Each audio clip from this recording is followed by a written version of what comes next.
বিসমিল্লাহির রহমানির রহিম। আসসালামু আলাইকুম ওয়া রাহমাতুল্লাহি ওয়া বারাকাতুহু। সুপ্রিয় শ্রোতা মণ্ডলী, ইমাম মাহদী আগমনের আগে পৃথিবীর সমগ্র মুসলিমরা একেবারে ছিন্ন বিচ্ছিন্ন হয়ে ঐক্যবদ্ধহীন হয়ে যাবে। এভাবে করে চলতে চলতে যখন 100 বছর পূর্ণ হয়ে যাবে, তখন আল্লাহ সুবহানাহু ওয়া তাআলা একজন মুজাদ্দিদকে পৃথিবীতে প্রেরণ করবেন। আর বর্তমানে পৃথিবীর সব মুসলমানরা বিভিন্ন দলে উপদলে বিভক্ত হয়ে গেছে। তাছাড়া এখন 100 বছর পূর্ণ হয়ে গেছে, তাই এখন একজন মুজাদ্দিদের আগমন সময়ের ব্যাপার, যে কোনো সময় আত্মপ্রকাশ করতে পারে একজন মুজাদ্দিদ।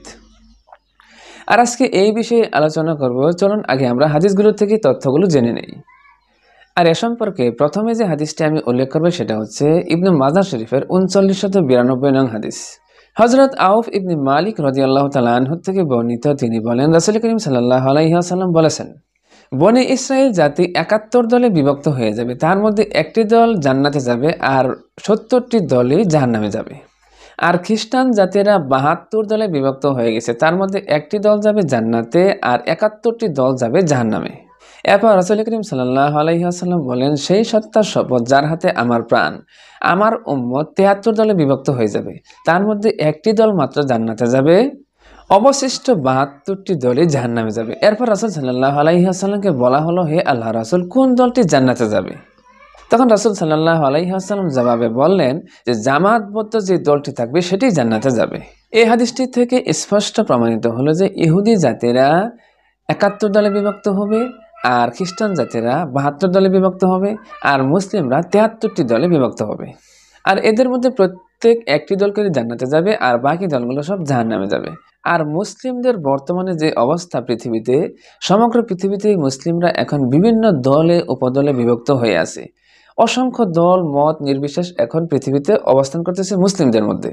আর রাসূল করিম সাল্লাল্লাহু আলাইহি ওয়াসাল্লামের এই ভবিষ্যৎবাণীটা কতটা ভয়াবহ যে মাত্র একটি দল জান্নাতে যাবে আর বাকিগুলো সব জাহান্নামে যাবে।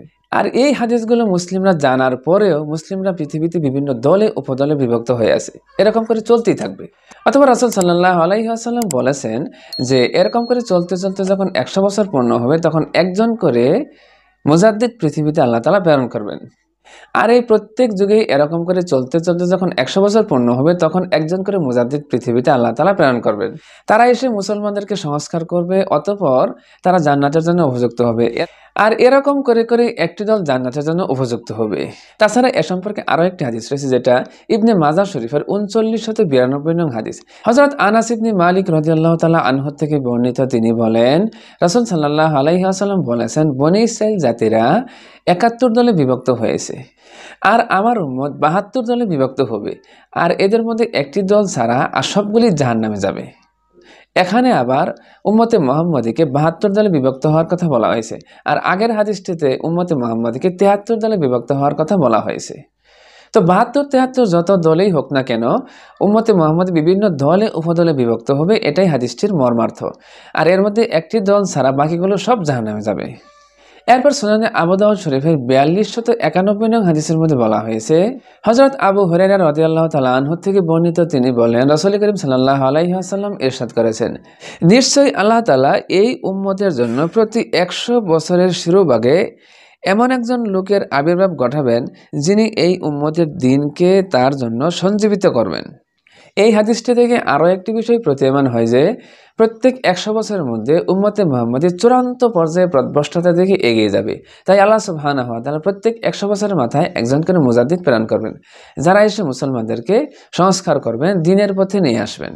আর সর্বশেষ 1924 সালে তুরস্কের ইসলামী খেলাফত বিলুপ্ত হওয়ার পর থেকে এখন 100 বছর পূর্ণ হয়ে গেছে। এখন যে কোনো সময় একজন মুজাদ্দিদ পৃথিবীতে আত্মপ্রকাশ করবেন, যিনি এসে এই বিশৃঙ্খল উম্মতে মুহাম্মাদীকে, দ্বিধাবিভক্ত জাতিকে ঐক্যবদ্ধ করবেন। এটা হতে পারে ইমাম মাহদী, অথবা তার আগে যে সমস্ত মহান ব্যক্তিরা আগমন করবে তারা। তো যাই হোক না কেন, এখন সেই সময়টা হয়ে গেছে একজন মুজাদ্দিদ পৃথিবীতে আগমন করার। এখন মুসলিমদেরকে এই ব্যাপারে সচেতন হওয়া প্রয়োজন যে কখন সেই মুজাদ্দিদ পৃথিবীতে আগমন করে। তো প্রিয় দিনী ভাই ও বোনেরা, আজকের মতো এখানেই শেষ করলাম। সকলেই আল্লাহ সুবহানাহু ওয়া তাআলার রহমতে ভালো থাকবেন, সুস্থ থাকবেন। আসসালামু আলাইকুম ওয়া রাহমাতুল্লাহি ওয়া বারাকাতুহু।